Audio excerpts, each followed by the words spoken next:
6회차 두 번째 강의 시작을 해보도록 하겠습니다. 우리가 6회차 1강에서 독점적 경쟁시장에 대해서 살펴봤고요. 이제 6회차 두 번째 강의에서는 과점시장에 대해서 살펴볼 겁니다. 사실 완전력 경쟁시장이나 독점시장이 가장 이론적으로는 뭔가 분석할 만한 게 제일 많은 시장이고요. 반면에 세상에서 제일 많이 존재하는 그러한 시장이 어떻게 놓고 본다면 이 독점적 경쟁시장하고 과점시장이죠. 왜냐하면 완전 경쟁시장은 거의 뭐 이론 속에서만 존재할 법한 그런 시장이고요.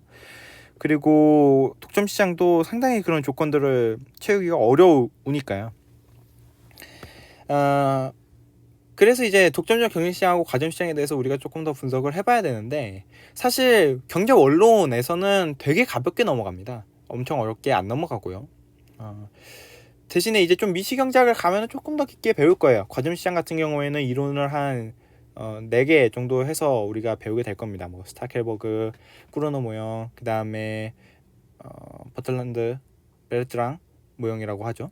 그런 모형 이렇게 3개 배우고, 뭐 굴절수요 구간 모형인가? 그렇게 해서도 이제 4개에서 5개 정도로 모형을 나눠서 우리가 학습을 하게 됩니다.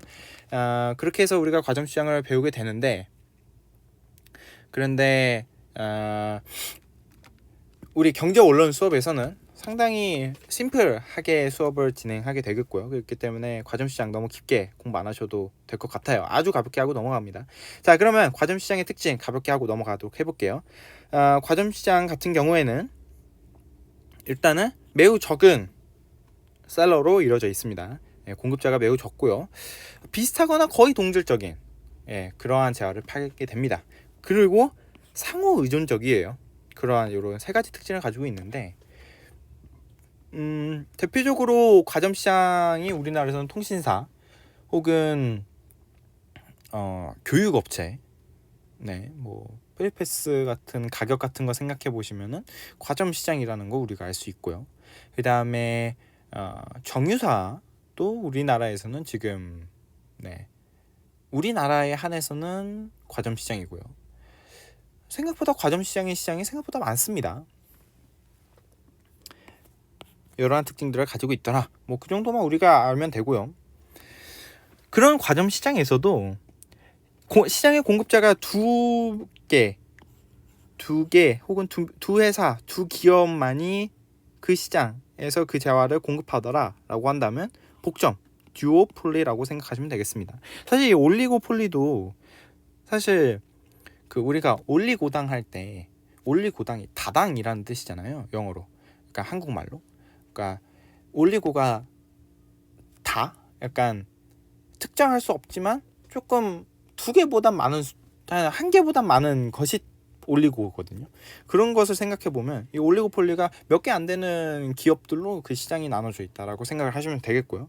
그 중에서 2개 듀오로만 되어 있는, 즉 2개의 공급자로만 이루어져 있는 시장이 듀오폴리라고 생각하시면 되겠습니다. 그랬을 때 서로 협동을 하는 모형이 존재할 수도 있고요. 서로 경쟁을 하는 모형이 존재할 수도 있어요. 물론 여러한 내용에 대해서만큼은 되게 다르죠. 그러니까 완전 분석하는 툴 자체가 좀 다르게 됩니다. 그러니까 꾸르노 모형 같은 경우에는 그러한 가격 경쟁 체제로 해가지고 우리가 분석을 하게 되겠고요. 이 카르텔, 즉 이런 걸 담합이라고 하죠. 담합, 카르텔 모형에서는 그렇지 않고 서로 의존적으로 가격을 맞춰나가는 그러한 모형으로 아예 다르게 분석을 하게 됩니다. 그렇기 때문에 이 과점시장의 경우에는 우리는 지금 뭐 아직 알 필요가 없지만 미시경제학을 공부하게 되면 저 interdependent, 즉 상호 의존적인 관계가 어떤 식으로 펼쳐져 있느냐에 따라서 상당히 달라질 수 있더라 라는 것을 시사하는 바고요. 뭐 그냥 지금은 카르텔 모형 같은 게 있다, 꾸르노 모형 같은 게 있다. 카르텔은 담합하는 거에서 가격을 이렇게 서로 맞추는 거고, 꾸르노 모형 같은 경우에는 가격을 경쟁하는 그런 모형이더라. 그런 식으로 우리가 생각을 하시면 되겠습니다. 이게 과점시장이고요. 과점시장에서 이제 우리가 분석하기로 위한 그런 툴 중에서 오히려 되게 웃긴 학문인 게임 이론이 탄생하게 됩니다. 그러니까 과점 시장을 분석하기 위해서 게임 이론이 탄생했는데, 존 내시라는, 우리 뷰티풀 마인드 그 영화를 보시면 알겠지만 존 내시가 요 내시 균형을 만들게 되는 그러한 영화가 있거든요. 그거 보시면 알겠지만은 하여튼 여하간에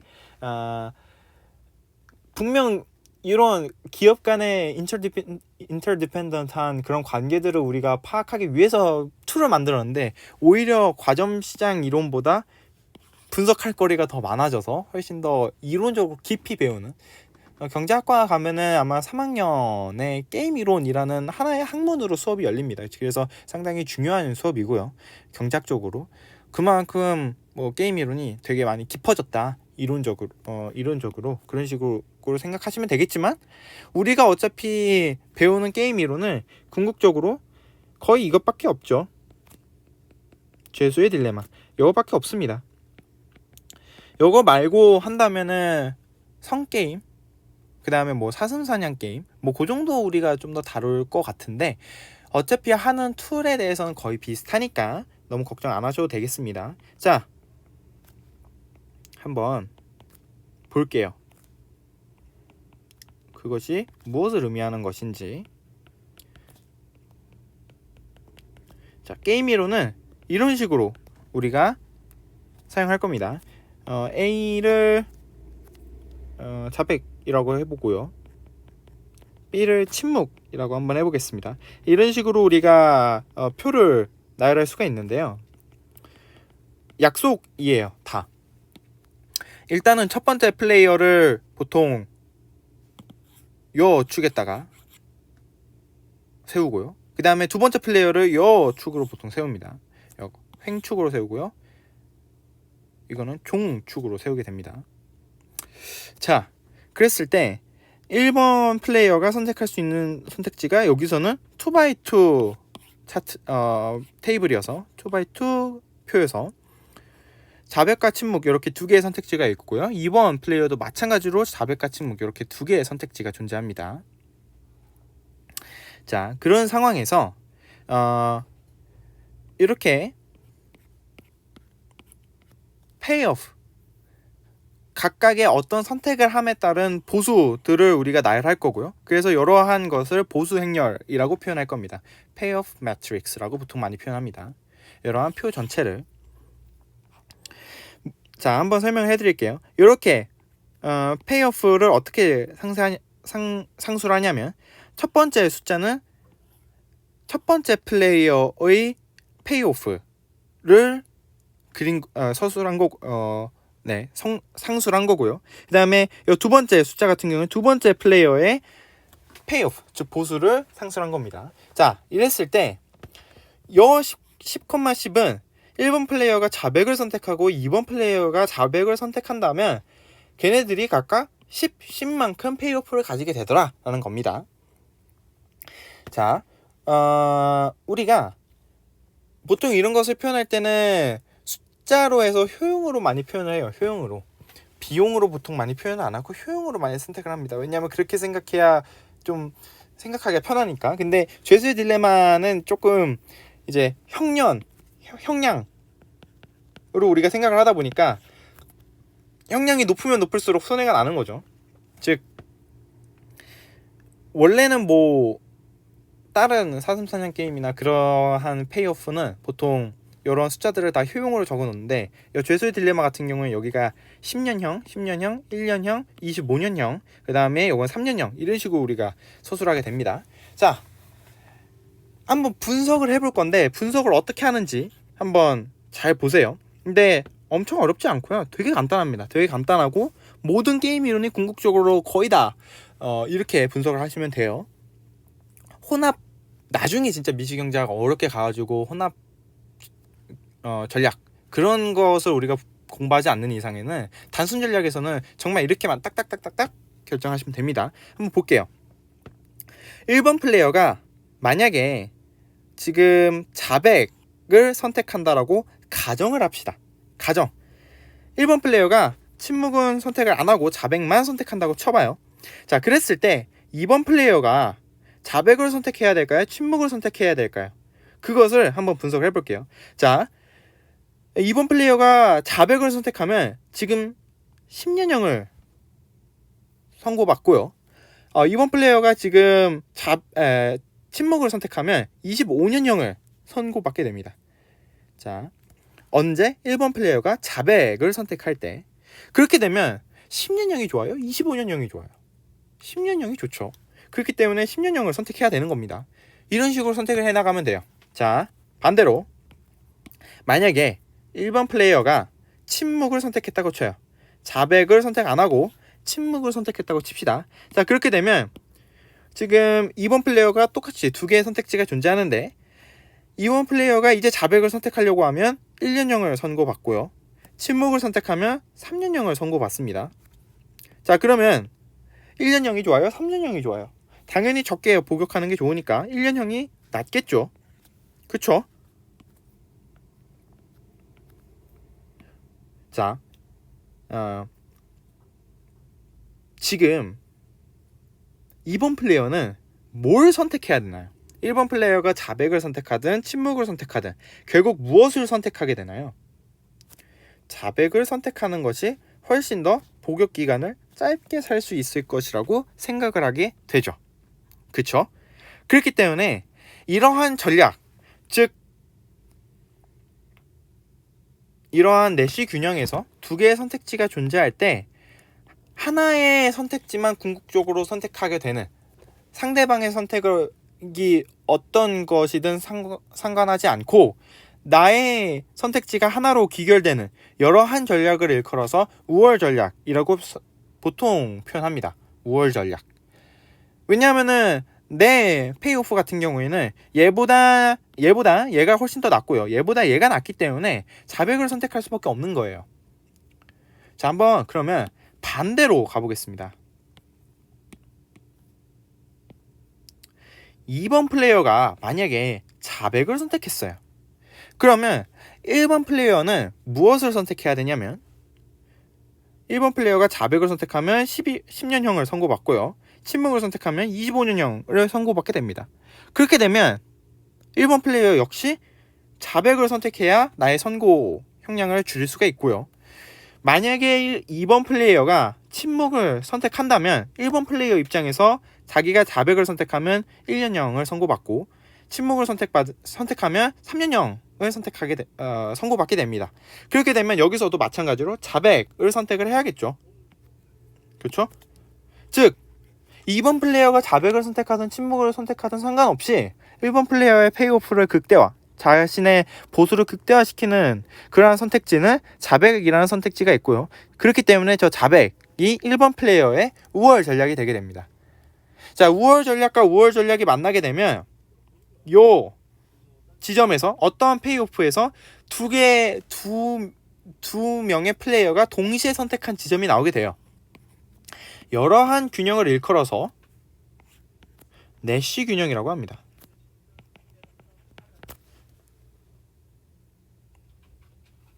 자, 내시가 이것을 분석하면서 엄청난 획기적인 학문적 시사점을 도출한 거죠. 분명 서로가 믿고 믿어서 3년형씩 침묵하면 3년형밖에 복역을 안 하는데 이 죄수의 딜레마라는 게임 이론을 도출해 보니까 궁극적으로 자백이 1번 플레이어와 2번 플레이어 모두의 우월 전략이 되게 되고, 그렇기 때문에 둘 다 자백만을 선택하다 보니까 둘 다 10년형을 선고받을 수밖에 없더라라는 겁니다. 이것이 게임 이론이 되겠고요. 거기서 나오는 균형이 내시 균형이 되겠습니다. 그렇기 때문에 내시 균형이 꼭 나오진 않을 수도 있어요. 네, 왜냐하면은 우월 전략이 서로 다르거나 어떠한 한 플레이어가 우월 전략이 발생하지 않게 된다면 그러면은 꼭 내시 균형이 발생하지 않을 수도 있습니다. 근데 우월 전략이 존재하면 무조건 내시 균형은 존재해요. 네, 무조건 존재합니다. 우월 전략이 존재한다라는 것은 누가 한 명이 한쪽으로 무조건 선택한다라는 거기 때문에 만날 수밖에 없어요. 궁극적으로는. 네, 그렇습니다.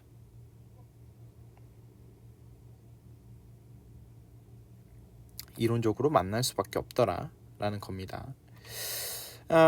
뭐 이 정도로만 정리를 하시면 될 것 같고요. 뭐 여기서 조금 더 깊게 들어가자면 아까 말씀드린 것처럼 우월 전략이 있으면 내시 균형이 존재하지만 내시 균형이 존재한다고 우월 전략이 존재하지 않을 수도 있어요. 대표적인 예시로 뭐 이런 것들.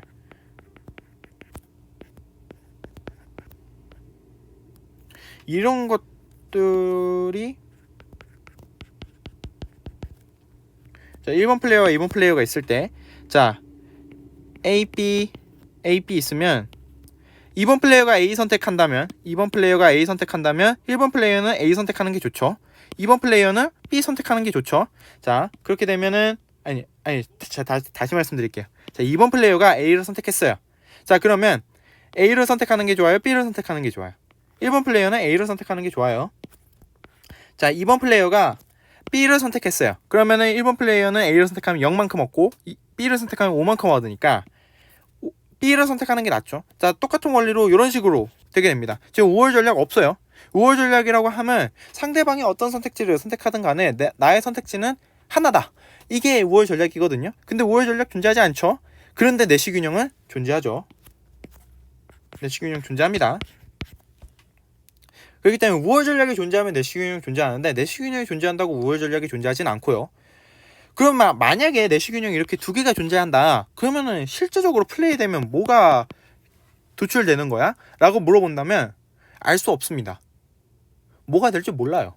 실제로 얘네들이 갑자기 뜬금포로 나올 수도 있어요. 왜냐면은 A는 얘를 의도하고 2번 플레이어는 얘를 의도하고 A를 선택하고 1번 플레이어는 얘를 의도하고 B를 선택한다면 얘가 나올 수도 있거든요. 즉 게임 이론은 실제 값이 무조건 저렇게 된다라는 건 아닙니다. 우월 전략이 존재한다면 그렇게 될 가능성이 높은데 이렇게 우월 전략이 존재하지 않으면 실제로 뭐가 나올지 몰라요. 그러니까 실제 플레이한 거랑 이론적인 플레이는 좀 다른 거죠. 이건 진짜 뭐가 나올지 모릅니다. 근데 뭐가 됐든 얘네들이 내시 균형이라는 거고요. 내시 균형이 존재하지 않을 수도 있어요. 예를 들어서 뭐 이런 식으로 존재하면 제가 따져보진 않았지만 이런 식으로 선택하기 때문에 내시 균형이 전혀 존재하지 않습니다. 예.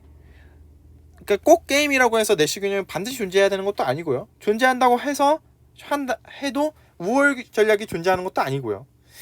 반면에 우월 전략이 존재하면 내시 균형이 존재하더라. 뭐 이 정도만 우리가 생각하시면 될 것 같습니다. 그 정도만 이제 좀 심화적인 내용이고 아주 우리가 경제 언론에서는 내시 균형이 그래서 어디 있어? 우월 전략이 그래서 뭐야? 그 정도만 우리가 할 수 있으면 충분합니다. 네, 그 정도만 정리하시면 될 것 같아요. 이렇게 해서 이제 우리가 게임 이론까지 다뤄봤는데 사실 이제 미시경제학적으로 우리가 앞으로 현재 이론이 더 분석이 되고 있는 그러한 제일 핵심적인 이론이 바로 이 게임 이론 쪽이 되겠고요.